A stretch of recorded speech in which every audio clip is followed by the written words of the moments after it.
All right. Good morning, everybody. Appreciate you being here. You excited to get ready to start spring ball here on Monday? Just wrapped up our winter program. With the annual squat party. Thought it was a great morning. Seeing our team all in there together. Celebrating each other's accomplishments. Some good weight that was thrown around, and we've really maximized the previous 8 weeks in the winter program with our tour of duty workouts, walkthroughs, meetings, installation. I think our coaches have done a really nice job in their preparation. Our players have done an extraordinary job in utilizing just a remarkable facility that we have.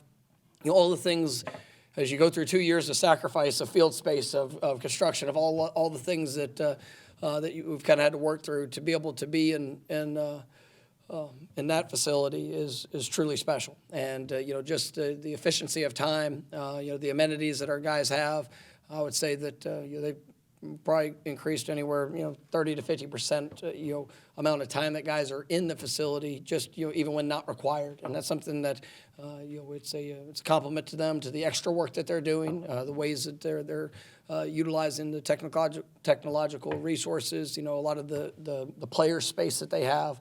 I think that's all been really good. We've seen some great physical, development in guys. Obviously with more than 25, freshmen that have early enrollees that are here. We've had a good number of transfers that have joined the program as well, and so guys at all different stages. But you really feel their work and some of the positive changes to their bodies since they've come through, and then you see guys that are that have been within the program that had a little bit of understanding of confidence of what to expect through the off-season workouts, and I think that's showed up really well. Great leadership. Guys that are really taking a lot of ownership in what we're doing, how we're doing it, and you see it in the work that they put up into this point. But excited to jump into the spring. We're definitely ready to start practice. I think the guys have done all that they needed to do to get to this point, and now we have 15 practices to go get better, to establish the identity of what we want this team to be through the work here in the spring. It won't be the end of the book here in April, but we will. It is a very important chapter, and for what we do to continue to build upon the foundation is going to be critical. But I like what I see from this team so far. I think that it's a team that really does embrace, embody the work. With all the different factors that you see in college football. One thing I'd say about this team is it's a team that you feel their hunger, and there's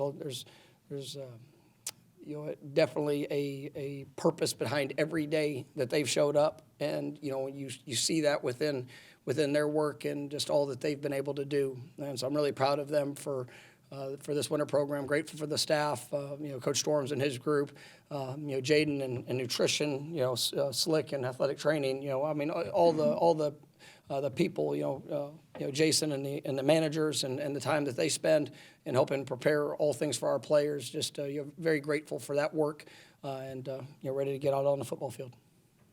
All right, first question will be Corey over on your right.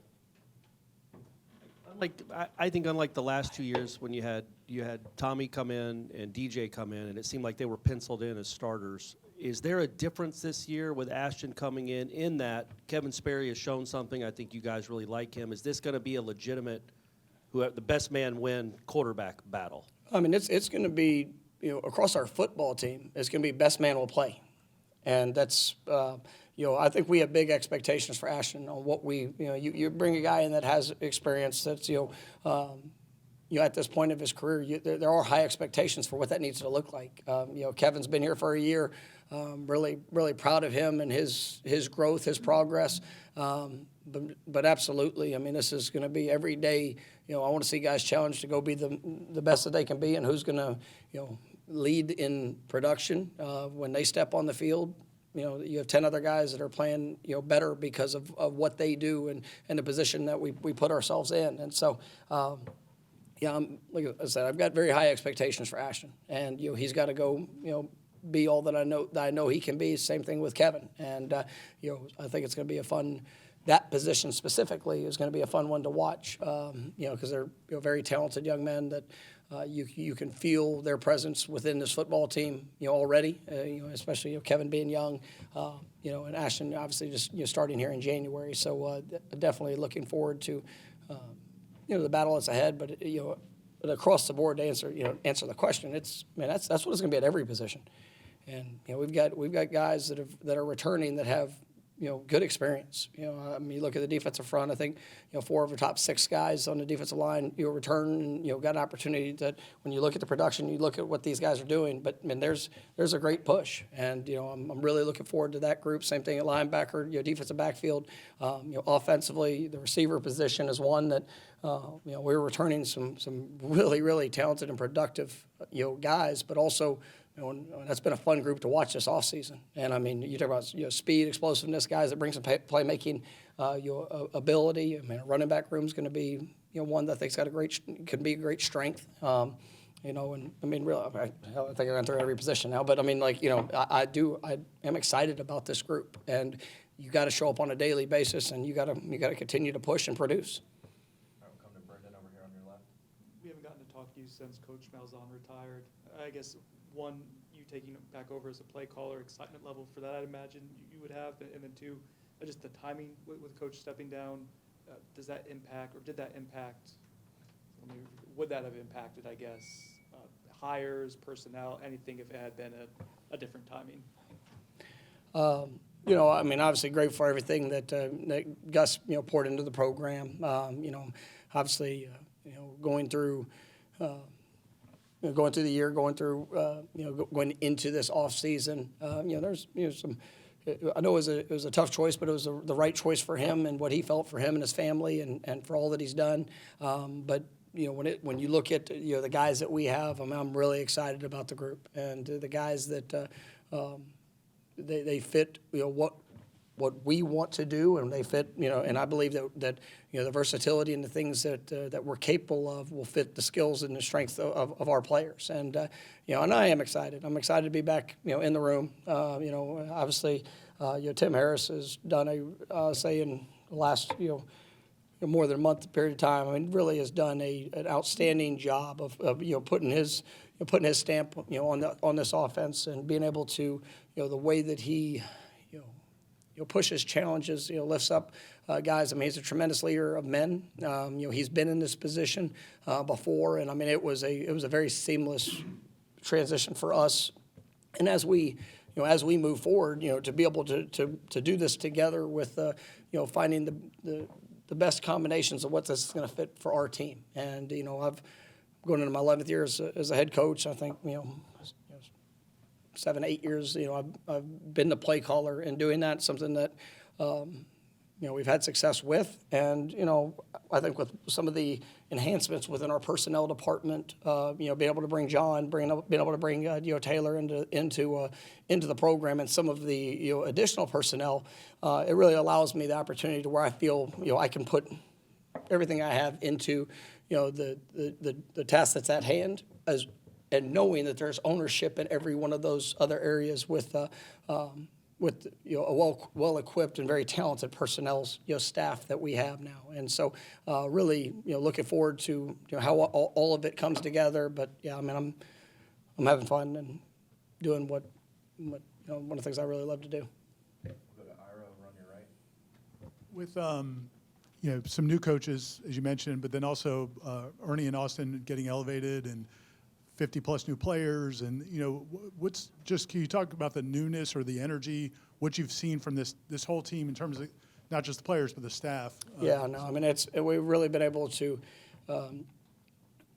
bring in a wonderful group of leaders, men, the different, and not just the on the field coaches that doing that. Some of the support staff. I think we got a really, really good group, and it is you do feel their energy and the excitement and the opportunity that's here at Florida State to be able to leave their mark, within this team, to be able to support the staff that has been here. Some guys are in different roles, new responsibilities. So you definitely feel the energy that they're pouring in. But I mean, it's a talented staff, and it's one that's, they're led from their heart. And I mean, you see that in the relationships that they're building with our players. I think I think I said it in the intro, but like I love the dynamic of what this team is. I mean, they're a group that really, I mean, you see.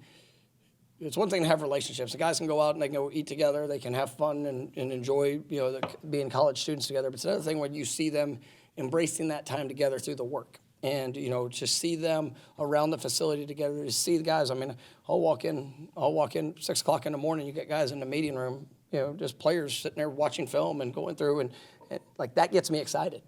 Because, yeah, they're building relationships. They're here, bright and early, and they're making the sacrifices not just to spend time together, but to spend time working together. And some guys at the same position that are going to be challenging themselves for who is going to be the one, or who's going to be the guy in that room. But they're pushing and challenging each other to lift each other up, because you got to have more than one, and you got to be able to have guys that are investing that time. And, I think that is something that's inspired by the staff, but it's also something that the personalities of people that are within the program, that they're taking a lot of ownership in, and they embrace that. And so it's been fun to see all the different dynamics when it comes to that. Come over here, second row to Matt.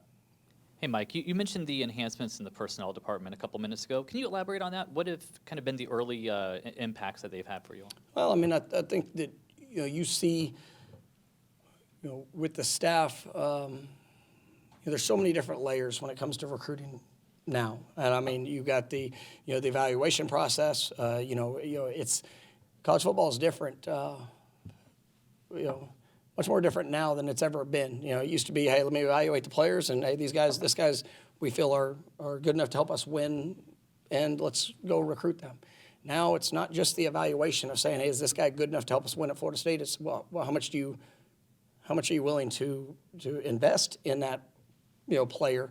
And so you're putting a value beyond just the desire of coaching. And then in today's age, there's a lot of different I guess scopes of what people are operating with and how they're doing it. So it's you have to, the number of players that you work through, the number of guys that need to be evaluated, the different relationships. It's not always, hey, I'm just building a relationship with the kid and the family. Well, now, all right, well, who's the agent that's representing them, and then that part of it. So there's a lot of dynamics that surround the recruiting process and the evaluation process. And I think we've got a great group that has come together. I think also part of it, and especially specifically John and Taylor, they came in, a week before the transfer portal, and as we're sitting there, moving forward, it's one thing to see, hey, who can we bring into the program, but it's not just talent acquisition. It's about making sure that you're putting together the best team, and that when you are looking to invest into different positions, that it all works together, and that what is on your roster. You obviously the areas where you want to continue to enhance with might be position, depth, experience, whatever those things are. And so being able to expand the personnel department was something that was important, something that we've talked about for years, to be honest with you. And to be able to get that done, and then with the great leaders that we've been able to bring into the program to help take ownership and support the people that have been here. I mean, I think that's really allowed me a lot of flexibility to get back to doing what I'm doing now. We'll go over to Jerry on your right. Coach, you talked about Jaden Daniels and the competition that'll be there with Kevin Sperry. Ashton. But can you talk to us a little bit about Sperry and what you guys have seen in him since he got here? Yeah, I mean, he's a talented young man. He's a tremendous worker. I love, since he's got here, he's one of those guys. Even last year, that he probably spent as much time, in the facility, studying, preparing, doing the things that I think are necessary. Not being the starter, but he was preparing himself. I think that he has all the components that you want. And he's excited for the opportunity. I mean, even him, throughout the offseason, he cares a lot about being a Florida State Seminole. And, it's really, I mean, he reached out to multiple former players just to talk about, their experiences, some of the things that, as he's going through and being able to put on that helmet, some of the things that, especially playing that position, what are those,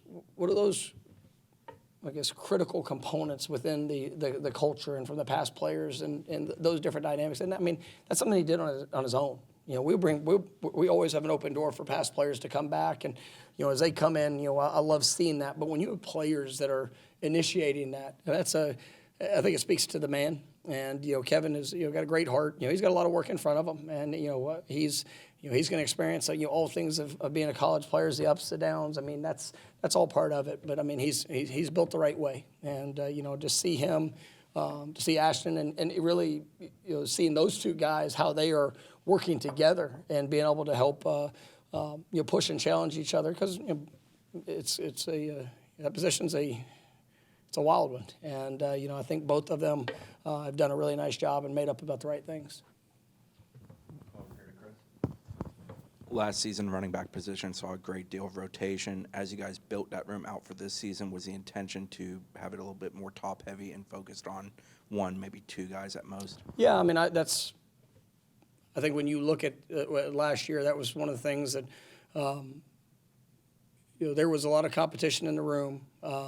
And it was not necessarily by desire the way it played out, but it was something that it played the way it played. And, one of the things I challenge guys coming in, coming back, is that, we need you to go be, what you desire to be and what this football team needs. And I'd say, Coach Martin has done an outstanding job here, in the first couple months of being here of just really challenging that group. I mean, I think that's one of the positions where there's a lot of early mornings, a lot of late nights where those guys are up here. I mean, they're studying protections, they're studying, and that's not something that it's them. They're utilizing technology. They're coming in there doing it on their own.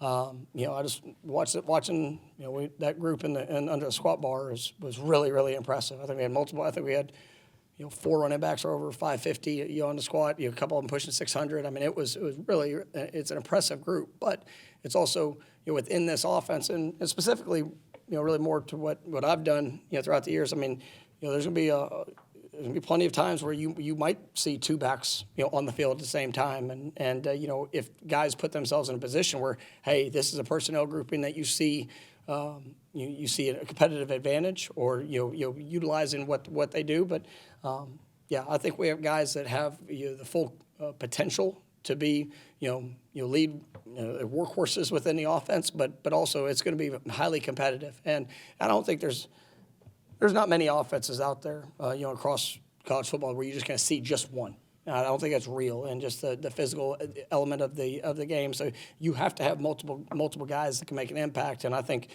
for us, especially just coming in, I mean, you got 3 guys who have done it, at just different degrees. They're on the field, and then some talented guys that are some talented younger guys that are continuing to push to kind of make their mark. But I am excited about what I believe that the ceiling and the top of what that room can be. All right, next will be Liam, front row on your right. You obviously brought in a lot of new faces, both on the staff and on the roster, but a guy that you bring back in Deuce, I mean, how valuable is he to this team, not just on the field, but as a locker room presence? I mean, this football team has his DNA, and I say that as a great compliment because, I don't know. I mean, I've coached for 20 years of coaching. I don't know if I've been around any better, and I've been fortunate.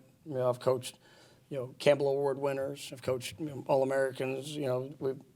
We've had, the Warfel Award winner, here in our time. I mean, we've been around some great players as well as just great men. And I mean, Deuce is somebody that, his heart, the willingness to serve.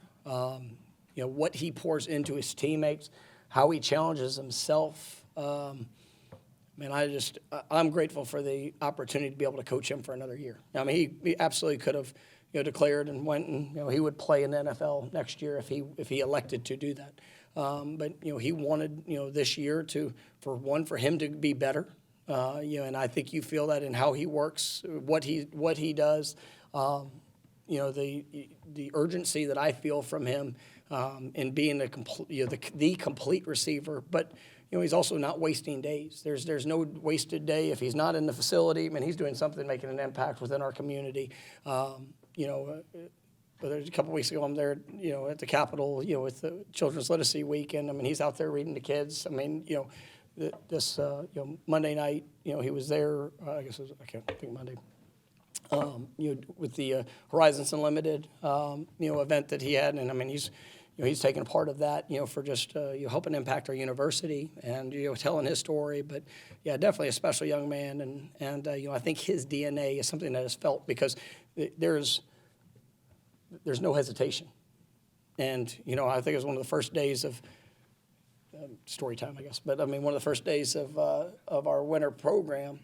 I was down in the weight room, and the newcomers were getting their introductory, just process of this is how we start, this is what we do, and they were in the IPF, which now connects to the weight room, and Deuce is in there getting work, and he heard, a response to a question. He didn't like it, or he didn't like the intensity of it. Let me say it. And he looked at me, Coach. He looked at me. He said, "Coach, that's not good enough." I just looked back at him. And at that moment, he stopped and he went out there, and he made the point. He took he took a hold of the moment to say, you know what, this is what we desire and expect.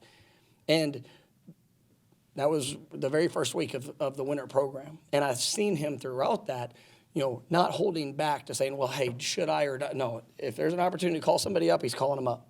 If there's an opportunity to be able to put himself out there, he's doing that. So, and what does that mean for him this year? I don't know. But I'm really confident the best Deuce Robinson is going to show up, and I'm very confident in what the results will be because of that. And so, he's had an incredible first 8 weeks, and we need him to have a great spring ball and summer, and he'll be one of the best players, I think, in college football. But I just need the best of him to show up. All right, we'll stay on the right side and go to Matt on the second row. In the past, you've had spring practices in the afternoon. This year, you switched to morning. What kind of went into that, and how does it affect recruiting, kids being able to come? Yeah, that was probably the biggest thing in the decision to flip. So I went back and looked over the last 3 years of just the number of guys that we had coming midweek to come see practice, and how many of those guys were on spring break. What did that look like in comparison to I'd say the sacrifice in making the change, but it's a better work schedule for our players and how we can utilize the day. Just in all honesty, so we're doing this because I think it's best for our players, coaches, staff, everybody in operation. The one hesitation I've had over the years is just because just the availability of guys being able to get here. For out of town players, I mean, really the majority of them were coming during their spring break anyway. So I don't. And even with our anticipated plans of these next 5 weeks, I'm not seeing any drop off for what it's going to be and having guys in midweek practices because a lot of them are going to come during their off time for the midweeks, and then obviously we'll have some weekend opportunities. So, but I do think it's going to be best for our current players, and we've already seen some of the rewards from that and how we've been able to structure our days, for what the spring is going to be. A little earlier, you were talking about the dynamics of roster building and how that just keeps shifting. With retention, there were some examples of like prolonged retention and renegotiations, I guess. How did that impact, I guess, your ability to like move swiftly financially if there was negotiations involved? And then when that's happening, do you worry about culture or how that impacts the team potentially? And I think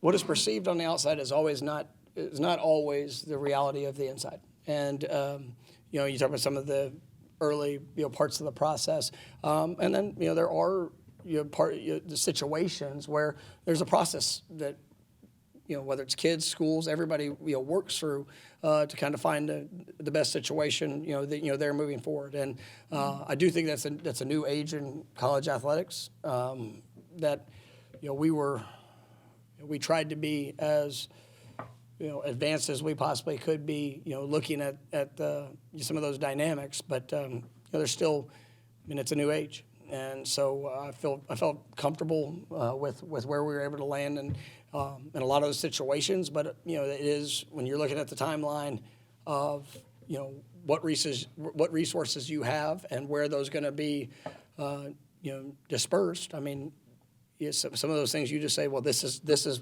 our priority, and we have to focus here. And it's a willingness to say yes, and also the willingness to say no. And that happened in a couple situations that, at the end of the day, I think we were able to address the areas of need, address the areas where we needed, added, competition. And, I feel good with the resources that we have where we've been able to kind of land. We'll go back to Corey on your right. You talked about Gus and you taking over the play calling. Now, he didn't retire or step down during the normal coaching cycle. It was well past higher. If he had told you after the Florida game, I'm not going to do this anymore, I don't want to do this anymore, would you have wanted to take over then too? It was, I don't, when it comes to coaches, there's not a year or a position that I don't have a plan. And, because at the end of the day, like, Tony Tokars I knew would be an offensive coordinator at some point. And however many years ago, Austin Tucker started working with the quarterbacks. And, it was, I've been around Austin. I know the teacher, the talent, the skill, the way that he looks. I don't know what just happened. Okay. But there was always a thought. Now, and sometimes that situation, it's the right fit. Sometimes it's not. But I go into every year, if this was to happen, if that was to happen, then what would the plan be moving forward? And, I'm grateful for Gus and what he did over the course of last year. I think it was something that was necessary for us at the time, and there was very few people that I would have done that with, but, I felt with where we were staff-wise, where we were, some of the things that where I needed to focus my time in this new age, I thought it was a necessity. I could have somebody that come in and do what he did. And, there were some really good things that we were able to accomplish. And I think there's, also areas for us as we move forward where we get to continue to build upon, some of the things we did a year ago and some of the guys that we have, within this team. And, I'm excited for that. And, what makes it, Gus and I are different, but the foundation of it is the same. And with, there was never a talk with Tim Harris coming in of saying, hey, this might be, Tim made that the reality. And I saw the job that he did every single day with the wide receivers. I saw the way that he works. I saw the way that he impacts his players. I get to hear how he sees things and the different ways to attack, and that made that a very easy decision for me. I didn't need to go anywhere beyond that process, whether it would have been early, late. But I'm always going to have multiple thoughts because I don't want to ever be blind to a situation and say, well, this is just what I think you should do if potentially it's not best. And with every decision that I've made, it's because I believe it is best. And it's best for where we are, who we have, how things all work together. And, I'm excited about this staff. I'm excited about this team. All right, time for a couple more. We'll go to Peter, front row on your right. Microphone. Coach, seeing the level of success from your freshman group, especially under the Sear twins, and seeing what the incoming freshmen that are going to be participating in spring, like what is something that you would tell those freshmen just so they can get in the competition and work their way up being in that rotation? Yeah, and I think you look at last year, we had 19 freshmen that played 4 more games, and some guys that started with freshman All-American. Usmani played a lot. Boggs, even though he dealt with some injuries, played a lot. You saw guys that were able to come in and to be able to make an impact early. And the thing I challenge them with is you've got to be willing. So it's not just the physical. And to be honest with you, probably the physical is the least of the things that put guys in position to be able to play. It is the mental. It's the mental makeup, the mental maturity, the understanding of what you're being asked to do and then applying the techniques of how to do it. That's where I think so many freshmen are, where it's challenging for them to play early. But, also I think when you look at early enrollees, when you see guys that are able to come in and have a spring practice, it does help with that transition. But like Usmani, he came in in June last year. He put himself in a position to have a chance to play. And, he was productive. Was he a finished product last year? Absolutely not. And there was some good and there's some bad, but he's opened the door to be able to go from a freshman who was able to play to really, I think, have, an exceptional future. But it's the same for all these guys coming in. We got some really talented guys in this freshman group. And, I mean, it doesn't take long to sit there and watch them in a workout, to see, to hear them talk in a meeting, to see them transition that to a walkthrough. I'm like, all right, this kid, he's got a real shot. But, I mean, we had multiple guys that came in the summer that were able to do that. But I feel with a kind of expansive, early enrollee class, I mean, I've got some big expectations for guys, to come in and be able to make an impact. All right, last one will be Chris. According to the spring schedule, it doesn't look like there's a spring game. Why the decision not to have one? Well, I mean, I think, when you look at spring games, I mean, and I'd say probably across the country, that's probably a more common theme than what of not having a spring game than what it was ever before. But there's a lot of different dynamics with that. And we get 15 practices. I want to be able to maximize every one of those practices, building to what's going to show up. Game one. Here for this fall. And I think that with a lot of the just the scope of what spring games were or showcases were. You would have a practice where you wouldn't show much, you wouldn't do much. You would, you get to certain points where you're probably holding back on one of those days that because you don't want to show too much for your first opponent or who you're going to play. There were some elements that probably just were almost unnecessary. And I understand fans want to be here. It is an experience. But when you look at the process of this team growing, of being all that we can be, I mean, we're going to capitalize on getting three full scrimmages, and where there's going to be what we want to do and what we want to be. We're going to see what that looks like, and you are limited with the amount of things that you can do, just the number of padded practices, the number of scrimmage days. So being able to capitalize on all those with no self-imposed restrictions are things that I think will be good. And like I said, I'm excited for this team that's ahead, and we're going to do everything in our power to make sure that when we get here this fall that this team is trained and ready to go be everything I know that they can be. And so we're going to utilize every one of those days this spring to make that happen.